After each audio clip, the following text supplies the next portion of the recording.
मित्रों, आज हम आपके लिए एक सच्ची पौराणिक कहानी सुनाते हैं।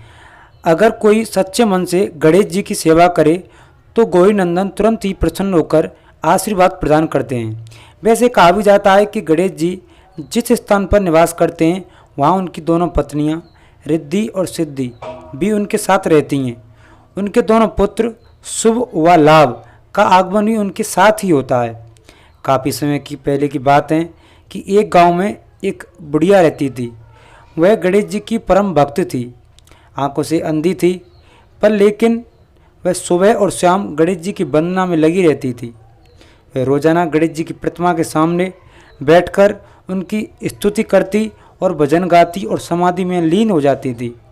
गणेश जी की बुढ़िया की भक्ति देखकर बड़े प्रसन्न हुए। उन्होंने सोचा कि यह बुढ़िया नित्य हमारा स्मरण करती है, परंतु बदले में कुछ हमसे मांगती नहीं है। भक्ति फल तो उसे मिलना ही चाहिए। गणेश जी ने सोचा कि ऐसा सोचकर गणेश जी एक दिन बुढ़िया के सामने प्रकट हुए और बोले कि हे माई, तुम हमारी सच्ची भक्त हो। जिस श्रद्धा और विश्वास से हमारा स्मरण करती हो उससे हम आपसे बहुत प्रसन्न हैं। अतः जो तुम वरदान मांगना चाहती हो मांग सकती हो। बुढ़िया ने कहा कि हे प्रभु, मैं तो आपकी भक्ति प्रेम भाव से करती हूँ, मांगने का तो मैंने कभी सोचा ही नहीं था, तो मुझे कुछ नहीं चाहिए।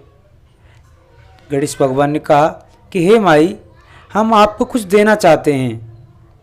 तो हे प्रभु, बुढ़िया कहे, हे प्रभु, मांगना तो नहीं मुझ पर आता, पर आप मुझसे कह रहे हो तो मैं कल आपसे मांग लूँगी, क्योंकि मेरा एक बेटा और एक बहू है।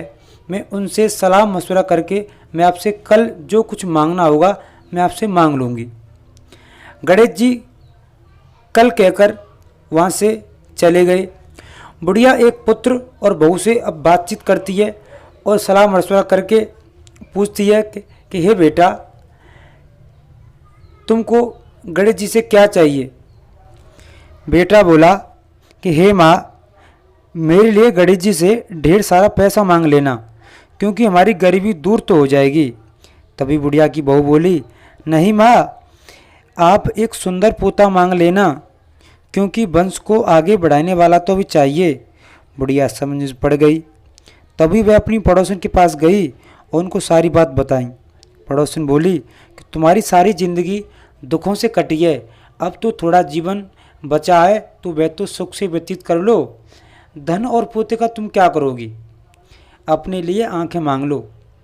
बुढ़िया इन तीनों की बातों को सुनकर और असमंजस में पड़ गई। बुढ़िया घर लौटी। बुढ़िया ने सोचा कि कुछ ऐसा मांग लूं जिससे मेरी बेटा और बहू तीनों की मांग पूरी हो जाए। दूसरे दिन गणेश जी प्रकट हुए और बोले कि हे माई, मांगो, मैं तुम्हें वही वर दूंगा जो मुझसे तुम आप मांगोगी।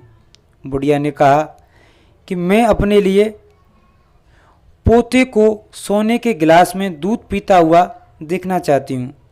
बुढ़िया की बातें सुनकर गणेश भगवान मुस्कुराए और बोले कि हे माई, आपने तो एक ही वरदान में तीन तीन वरदानों को मांग लिया, अपने बेटे के लिए, बहू के लिए और अपने लिए। एक ही वरदान में तुमने तीन तीन वरदानों को मांग लिया। बुढ़िया को वरदान दिया गणेश भगवान ने और चले गए।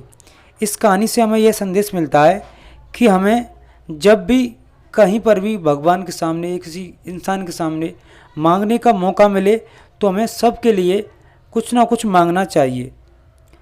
ऐसी वीडियो को देखने के लिए हमारे चैनल को सब्सक्राइब